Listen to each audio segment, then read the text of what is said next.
दारावरची bell वाजली. बाजूची सरला आली होती पाणावलेल्या डोळ्यांनी तिच्या मैत्रिणीला भेटायला, तेही शेवटचं. कारण उद्या तिची रवानगी वृद्धाश्रमात होणार होती. रखमाला गहीवरून आले. एकच तर होती ती, जिला सर्व सुखदुःख सांगायची, आणि आता ती जाणार होती.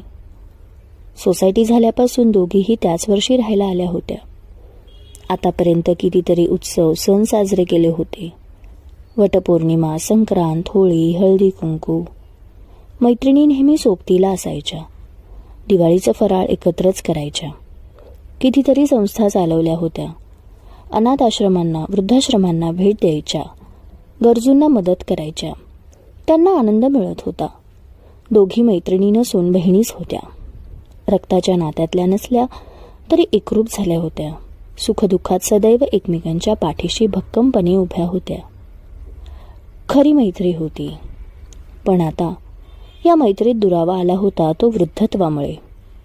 सरलाचे रडून रडून डोळे सुजले होते. तरीही ते लपून ती रखमाला सांगत होती, तू काळजी घे ग, तुला भेटायला येत राहीन. तिच्या डोक्यावरून मोठ्या बहिणीप्रमाणे हात फिरवला आणि दोघींनी अश्रूंचा बांध फोडला. एकमेकींना काळजी घ्यायला सांगत होत्या. सरला पाठी न बघताच निघून गेली. तिने शेवटचा निरोप दिला. रखमा वाट पाहत होती, पण सरलाची हिंमत झाली नाही पाठी बघण्याची. तिने मनावर दगड ठेवला आणि निघून गेली. रखमा आणि सरला दोघींचे पती एका वर्षातच गेले होते.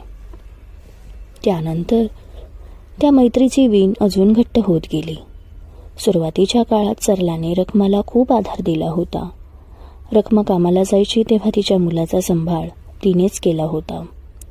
रखमाने तर मुलाला फक्त जन्म दिला होता, पण आई म्हणून संगोपन केलं होतं ते सरलाने.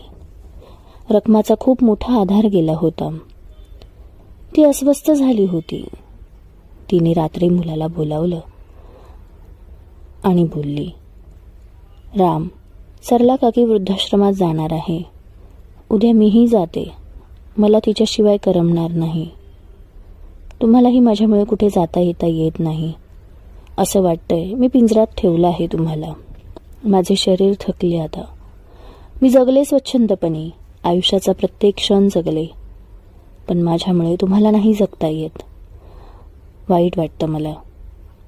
हे तिच्या सुनेने ऐकले. ती म्हणाली, काय बोलताय? वृद्धाश्रमात? असं कसं बोलू शकता तुम्ही? तुम्ही माझ्यासारख्या अनाथ मुलीचे स्वतःच्या मुलाशी लग्न लावून दिले. माझी काळजी घेतली. माझा अपघात झाला तेव्हा आईप्रमाणे माझी काळजी घेतली. माझं बाळंतपण केलं.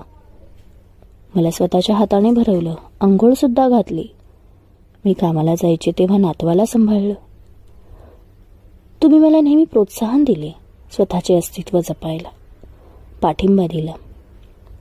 तुम्ही बोलता वृद्धाश्रमात जायचं? मला विचारा, अनाथ असल्याचे दुःख काय असते? दुसऱ्याचे आईबाबा पाहिले की वाटायचे आपले का नाही आईबाबा? ते का सोडून गेले मला? मग तुम्ही आलात आईच्या रूपाने आणि आता असं बोलताय? पेराल ते उगवाल हा निसर्गाचा नियम आहे. तुमचे खूप उपकार आहेत माझ्यावर. या जन्मात तरी फेडणे शक्य नाही. तुम्हाला वृद्धाश्रमात ठेवल्यावर शारीरिक त्रास कमी होईल माझा, पण मानसिक त्रास खूप वाढेल. आम्हाला अन्नकूड लागेल का सांगा ना? प्रत्येक वेळी तुम्ही माझ्या पाठीशी खंबीरपणे उभा राहिलात. आज जे काही आहे फक्त तुमच्या सहकार्यामुळे, पाठिंब्यामुळे, आशीर्वादामुळे. मला माहीत आहे तुम्ही आणि सरला काकू किती जवळच्या मैत्रिणी आहात. खरं तर तुम्ही मैत्रिणी नाही, बहिणी आहात. त्यांना वृद्धाश्रमात ठेवणार म्हणून सोसायटीत उलटसुलट चर्चा सुरू झाली. मी त्यांच्या मुलाला भेटून आले. त्यांना विसरण्याचा आजार झाला आहे. त्यांच्या लक्षात राहत नाही. त्या गोळ्या घ्यायला विसरतात आणि दिवसभर त्या घरी एकट्याच असतात. त्यांच्या मुलाची परिस्थिती बेताचीच आहे. त्यामुळे दोघांना कामावर जावे लागते. म्हणून एका मित्राच्या ओळखीच्या ठिकाणी ते वृद्धाश्रमात ठेवणार होते, तेही जड मनाने. त्यांनाही वाईट वाटत होते आईला दूर करताना, पण परिस्थितीने ती वेळ आणली. पण आता तसं नाही होणार. मी त्यांच्या मुलाला बोलून आले आहे. रखमा काकू दिवसभर आमच्या इथे राहतील. मी घेते सर्व जबाबदारी. आई, आता तरी तुम्ही खुश आहात ना? आता तुमची मैत्री कोणीही तोडू शकत नाही. मी त्यांचा सांभाळ करेन.